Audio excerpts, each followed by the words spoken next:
mais nous avons eu la chance de vivre un petit moment pendant ce premier régime. J'avoue que la solidarité, elle était extraordinaire.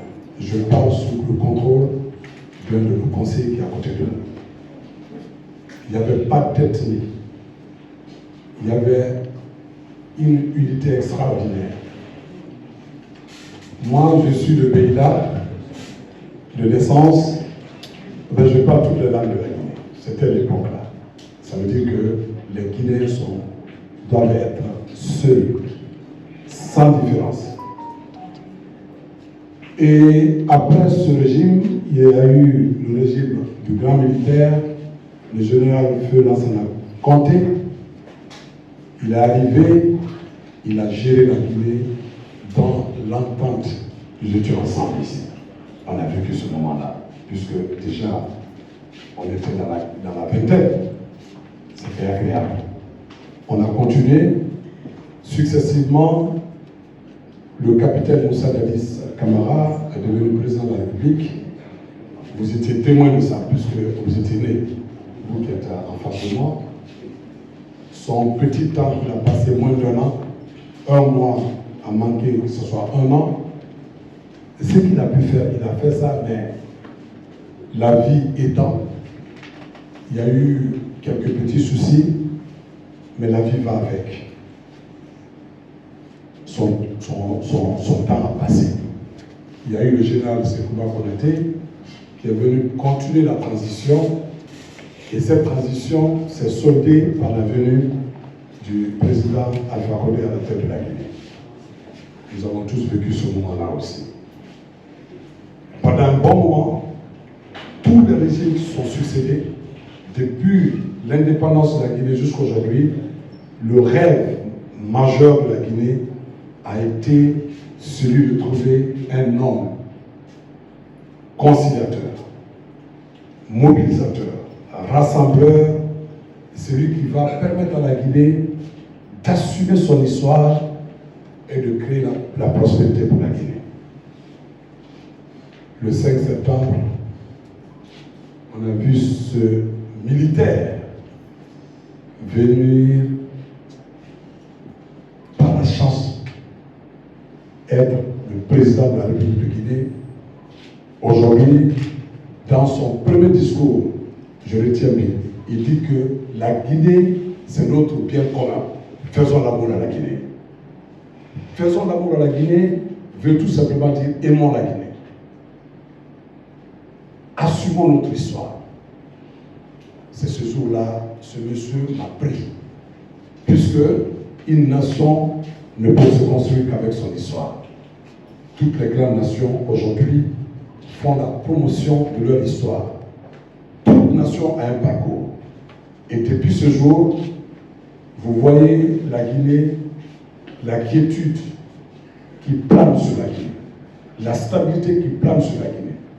La Guinée aujourd'hui est en train d'être convoitée par toutes les nationalités.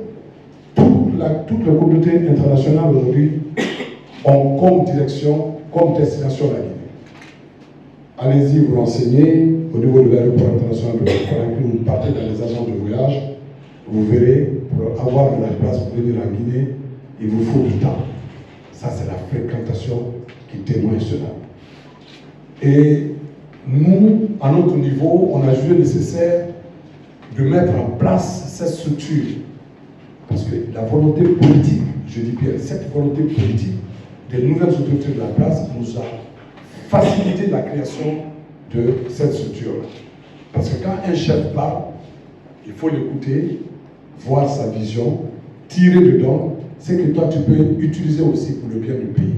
Et j'ai compris à travers, nous avons compris, je parle du mouvement ou de l'association, nous avons compris à travers le discours du président que c'est effectivement un président rassembleur.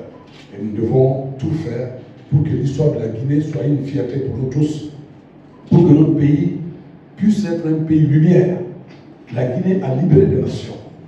La Guinée a donné de l'indépendance à beaucoup de pays opprimés, des peuples opprimés, abandonnés, dominés par la force étrangère. La Guinée a été soldat, militaire, pour accompagner ces nations-là à leur indépendance. Je citerai comme exemple la Guinée-Bissau, je citerai Angola comme exemple, le Mozambique, l'Afrique du Sud, le Cambodge. Toutes ces nations-là avaient comme référence, comme repère, c'est la Guinée. C'était la Guinée, c'est vrai. Et quand on a eu l'indépendance, beaucoup de pays pensaient que la Guinée allait sombrer. Parce qu'à l'époque, on ne pouvait pas demander l'indépendance qu'ils voulaient. Mais avec la force des choses, la force des Guinéens, on a pu supporter notre indépendance. Ça a amené les autres pays limitrophes, les autres pays francophones de l'Afrique, dans les années 60, de faire une demande collective de leur indépendance. La Guinée a donné le ton à cette indépendance. C'est cette Guinée-là que nous sommes. Nous avons comme bien commun. Donc, le Guinéen doit être fier d'avoir eu la chance d'être Guinéen.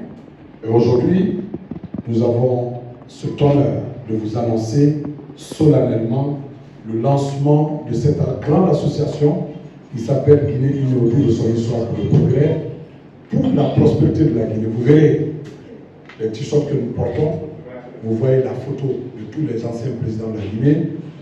C'est des grands hommes qui ont vécu leur temps et qui ont tous aimé la Guinée. N'est-ce pas? Et aujourd'hui, nous sommes avec le président de la République, le général d'armée Mamadi Doumbouya, que je salue de passage. Nous sommes tous amenés à nous mettre dans le même bord pour que notre pays puisse être un pays lumière. Et ça, c'est possible. Parce que devant l'union, rien n'est impossible. L'union fait la force. Donc la Guinée, désormais, ne parle plus d'ethnie. On ne doit plus parler d'ethnie dans notre pays. On doit plutôt parler de notre pays, la Guinée, qui est notre bien commun. Si je prenais la parole, je sais que j'ai été long, mais je vais terminer par ceci. Je tiens à vous informer, pour ce baptême de feu, aujourd'hui c'est le lancement de notre association, le samedi 19 avril 2025 à partir de 9h, au stade de la mission de Conakry, à Kalou, nous allons organiser un grand événement de mobilisation qui doit rassembler toute la Guinée à Kalou, qui est à kilomètre zéro, c'est la capitale de la Conakry, de la Guinée. Kalou, c'est le départ pour aller dans les autres villes en Guinée. Donc, nous allons montrer à la face du monde que la Guinée est une et indivisible. Kalou montrera ça ce jour-là. Et pour cela, nous invitons toutes et tous de se joindre à nous ce jour-là pour célébrer la cohésion sociale, de vivre ensemble, la paix dans notre pays et en même temps profiter de faire quelques discours du passé glorieux de la Guinée pour que les jeunes, les Guinéens qui seront de la place ce jour-là puissent s'en procurer, parce que c'est très important. Nous allons donner l'information et aussi en même temps, depuis l'arrivée des nouvelles autorités de la transition, ce qui a été fait, c'est important. Nous aurons en face de nous quelques acteurs de ces grandes réalisations qui ont été faites en Guinée pour faire le déroulé de ces avancées significatives dans notre pays. Je suis de Beila. Les rails sont en train d'être faits aujourd'hui. Beila, en voiture, vous avez près de 24 heures entre Beila et Conakry. Mais avec les rails, le train va quitter Beila en début décembre, qui va prendre même les populations et leurs biens 4h30, 5 heures de temps de train, comparé à 24 heures de voiture, pour comprendre un peu la destination de notre pays. Devant une situation comme ça, il faut que nous nous lèvons pour dire que nous voulons et nous soutenons cette prospérité-là. Je vous remercie.